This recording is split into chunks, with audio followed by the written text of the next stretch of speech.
Jacques Lacan was the greatest French psychoanalyst of the 20th century. He was also something that's come to feel rather odd, an intellectual celebrity, as much of a focus of gossip and curiosity as a pop star. He hung out with famous artists and writers, he had a fabulous head of hair, he attracted beautiful women. Jacques-Marie Émile Lacan was born in Paris in 1901. His father was a successful businessman, a major figure in the emerging soap industry.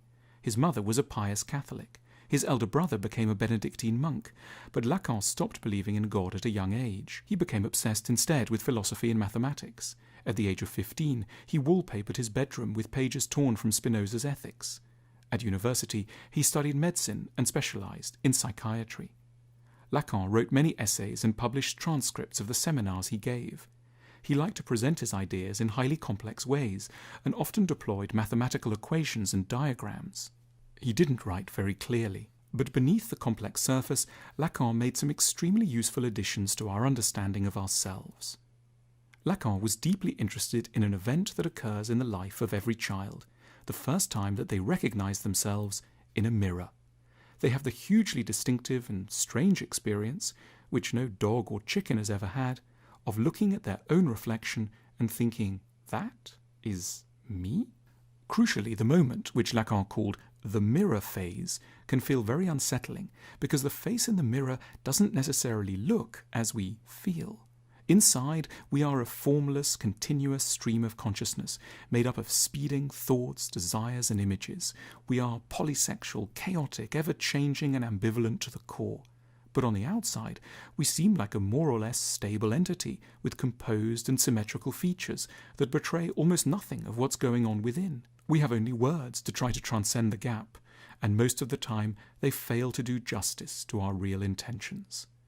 Not knowing how to say what we feel isn't a personal failing, it's an existential truth. The image in the mirror is by necessity far more one-dimensional than the entity that beholds it. This leads to a problem that follows us throughout life. As adults, we long for others to understand us in the deepest ways. But Lacan is preparing us to face the darker possibility that in fact other people will be resolutely stuck on the outside of us, assuming us to be pretty much as we seem, but heavily caricaturing us without meaning to.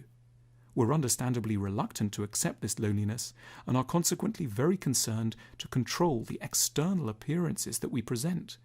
That's what the fashion industry trades on. We hope that if we could tinker sufficiently with what other people see externally of us, perhaps our hair or the design of our collar, we may eventually be properly understood. But Lacan suggests a more difficult, mature move, that we accept that other people simply won't ever experience us the way we experience ourselves, that we will be almost entirely misunderstood, and will in turn almost entirely misunderstand. Lacan was famous for his extremely negative statements about romantic love.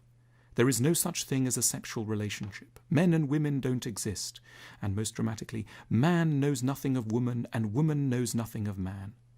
Lacan was trying to get at an unpopular yet critical fact about romantic relationships, the extent to which we don't truly comprehend our lovers and simply peg a range of fantasies drawn from childhood experiences to their physical forms. It's a dark but in a way liberating idea. It invites us not to be upset when we don't feel a perfect rapport with someone who initially seemed like a soulmate, and it recommends that we certainly don't rush off in search of some more ideal partner if we're feeling less than perfectly understood. The connection we worry that we've lost is something we never actually had. Our relationship hasn't gone wrong through folly, error, or bad luck. It's following the ordinary path of love, which is to come to an awareness of its own fundamentally illusory nature. With Lacan's help, we can hold on to a more accurate picture of what is normal, to be more or less always alone. This is a foundation upon which we can build more mature and less frustrated relationships. Lacan was very active in intellectual life in the late 1960s. It was, of course, a time of great excitement around social change. There was the sexual revolution, great interest in communism, and lots of protests. Lacan's friends were extremely excited. Lacan sympathized, and yet when he saw the increasing numbers of student protesters, he told them, "What you aspire to as revolutionaries is a new master, and you will get one." Lacan suggested that though we believe ourselves to be democrats, most of us are remarkably interested in finding and then worshipping authority figures who will promise us the earth. We desire to have someone else in charge who can make everything okay, someone who is, in a sense, an ideal parent, and we bring this peculiar-sounding bit of our psychological fantasies into the way we navigate politics. For Lacan, the truly talented politician isn't the one who knows how to whip up the crowd and ignites their semi-conscious, childlike dreams of perfection. It's the one who dares to be an adult, someone who has the skill to persuade people of the disappointing nature of reality, and who has the tact to do so without provoking unbearable rage and tantrums. Lacan never stopped trying to communicate a very difficult fact: what odd, immature and lonely creatures we are. It's because we refuse to recognize this and don't budget enough time to absorb the grief that we're more miserable than we need to be. Lacan constantly tested new and often unconventional methods to try to make psychoanalysis a greater part of our lives. He saw it as the natural place to wrestle with the conundrums of being human. He didn't like to call his clients patients because he didn't want them to think of themselves as sick or unusual.